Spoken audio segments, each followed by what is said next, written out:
Out of this African bush fly birds of mercy. A nest where every day thousands of tons of food and supplies are flown out to countries torn apart by conflict, to people desperate for help.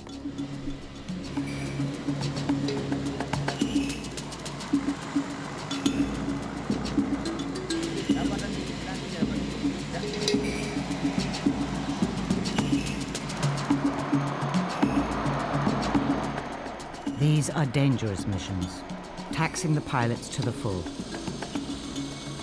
But for these professional pilots, nothing beats bush flying.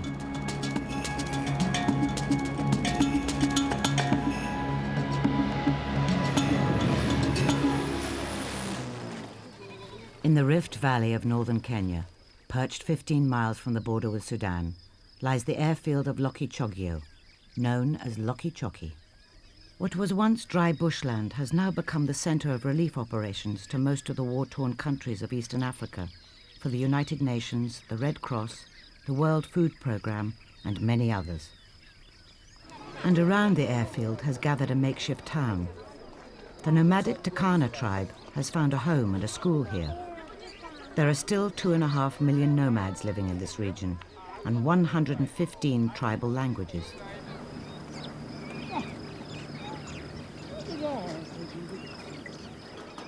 At Lokichoki, they rub shoulders with the influences of Western culture.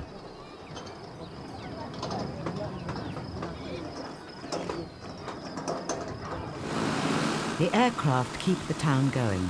Without them, Lokichoki would soon disappear back into the dust.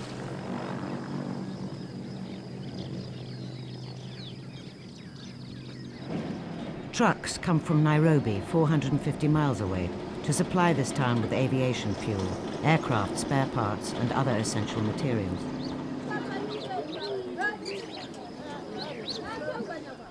When the United Nations set up the airstrip, the first independent operator to come here was Heather Stewart and her airline, Trackmark. She is now one of the leaders of the community. She has negotiated good relations with most rebel commanders, enabling her pilots to fly in their aid and fly out the wounded. Heather is also a pilot of renowned bravery. Nicknamed All-Weather Heather, she'll fly in any conditions. I'd always really liked to fly, but I'd never been in a very small aircraft. And then the first time I went in a very small aircraft, I thought to myself, this is what I want to do. It was like, this is what I know I'm going to do, whatever happens.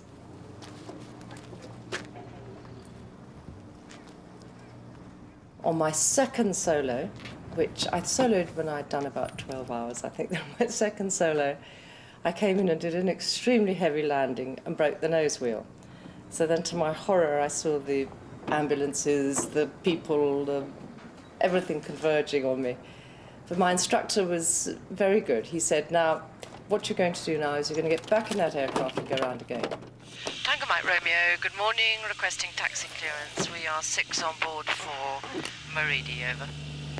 Taxi, enter line up runway 09, report ready for takeoff. Tango Mike Romeo to enter and backtrack runway 09 and to call you ready for takeoff. Here, Jordan.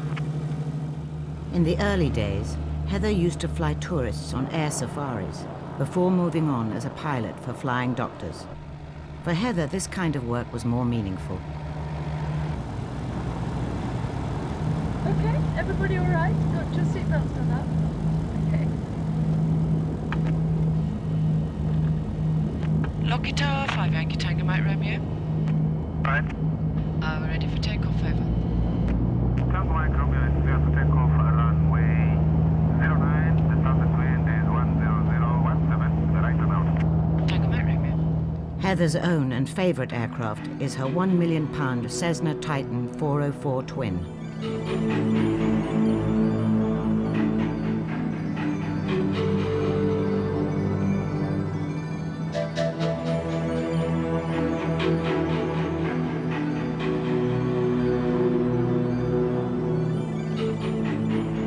Tango Mike Romeo is airborne at 13, estimating Maridi at 0815. I have never wanted to do anything other than to be a bush pilot and to do what I do. and I like the whole lifestyle and the excitement of bush flying, where you're the pilot, you're the navigator, you're the air hostess who pours out the coffee, you're the baggage handler, you're everything. I like it as much today as I did the day I started. I can genuinely say that. I have been very lucky insofar as I've managed to do something in life that I've really enjoyed. We've taken off from Lokichogio in northern Kenya, which is here, and we're following this line up here on a heading of 330. And this brown line you see here, very close to Lokichogio, is actually the Sudanese border. So we're flying up here, right the way across here, and we go off the end of this map, and we will be crossing the Nile a bit further up.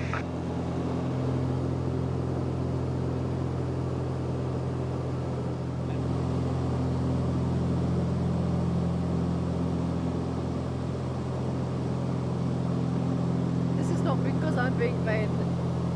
It's because my lips get dry in the air. When we get there, I hope waiting on the ground to meet us will be two people, two wonderful characters. One is a water diviner with many years of experience. I don't know how many boreholes he's drilled, but I'm sure he'll tell you by the end of today. And his name is Dr. Taylor. And the other man that will be meeting us, I think, is a Catholic priest who has spent many years in the southern Sudan and in this part of the world working in these areas. And his nickname is Father Christmas because, as you will see, he has a long white beard.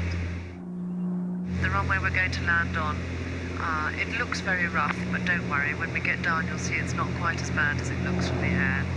And it has a curve on it, rather like a banana, which you can actually land past the curve and on the straight bit, and there's enough room to stop.